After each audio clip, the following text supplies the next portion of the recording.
Have you ever wondered which country has the most islands in the world? When people think of islands, they usually picture sunny beaches in the Maldives, the tropical vibes of Indonesia, or the thousands of islands spread across the Philippines. These are the countries we often associate with endless islands and archipelagos, but here's the surprising twist. The country with the most islands on Earth isn't tropical at all. In fact, it's a country most people don't even put in the same conversation. Stick with me till the end, because the real answer is going to blow your mind. Let's talk about some common guesses first. Take the Philippines, for example. It has more than 7,600 islands, and many of them are well-known travel destinations: Boracay, Palawan, and Cebu, just to name a few. For most people, the Philippines already feels like an endless collection of islands. Then we have Indonesia, which is even bigger. Indonesia has over 17,000 islands, making it the largest archipelago nation in the world. Bali, Java, and Sumatra are just the famous ones, but thousands of smaller islands are scattered across the region. Japan is another strong contender.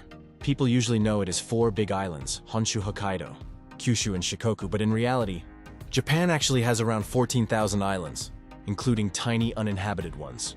Hearing these numbers, you'd probably think, well, surely the winner has to be Indonesia or maybe Japan, but not quite. The actual country with the most islands is Sweden. Sweden, yes. Sweden, the Scandinavian country known for ABBA, IKEA, and snowy winters. According to official surveys, Sweden has around 270,000 islands. Let that sink in for a moment, 270,000. That's not just more than Indonesia. It's almost 16 times more than Japan, and nearly 40 times more than the Philippines. It's a number so huge that most people find it hard to believe. But it's true, and it's recognized by international geography sources. So how does Sweden end up with so many islands? The secret lies in the country's geography and history. During the last ice age, glaciers covered much of Scandinavia. When the ice melted thousands of years ago, it carved out deep valleys, rocky coastlines, and left behind countless fragments of land, scattered in lakes and seas. These fragments became islands. Sweden's coastline alone stretches for more than 3,000 kilometers, and it's dotted with rocky outcrops and tiny islets. The biggest cluster is the Stockholm archipelago, which has around 30,000 islands by itself.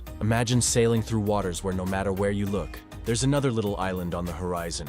It's breathtaking, but here's the thing. Most of these islands are really small. Some are just big rocks sticking out of the water. Others are so tiny they don't even have names. Still, by definition, they count as islands, which is why Sweden's number skyrockets so high. Now you might be wondering, are all of these islands inhabited? The answer is no. Out of the 270,000 islands, only about 1,000 are actually lived on. The rest are uninhabited, wild, and natural. But for Swedes, islands are a big part of life. In summer, many families escape to small cabins on the islands to enjoy nature, go fishing, swim, or just relax. The Stockholm archipelago is especially popular for weekend trips, almost like buses in a city. What's interesting is how peaceful these islands are. Boats and ferries are constantly moving people between islands. Sweden's islands often feel quiet and untouched. Unlike tropical islands full of tourists, you might find a few red wooden cabins, some fishing boats, and lots of wildlife. It's a completely different picture of what an island lifestyle looks like. Here are some fascinating facts to put Sweden's islands into perspective. Sweden has more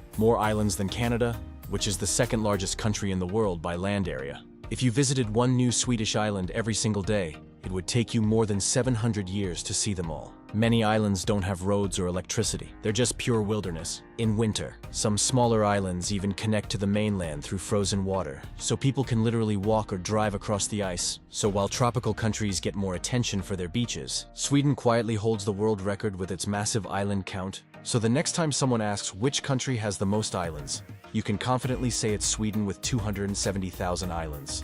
It might not be the first country that comes to mind, but it's a reminder that our world is full of surprises. What about you? Which country did you think had the most islands before watching this video? Was it the Philippines, Indonesia, or maybe you guessed Canada? Let me know your answer in the comments below. I'd love to hear your guesses if you enjoyed this video. Don't forget to give it a thumbs up, subscribe for more fun geography facts, and share it with a friend who loves learning about the world. Thanks for watching, and I'll see you in the next video.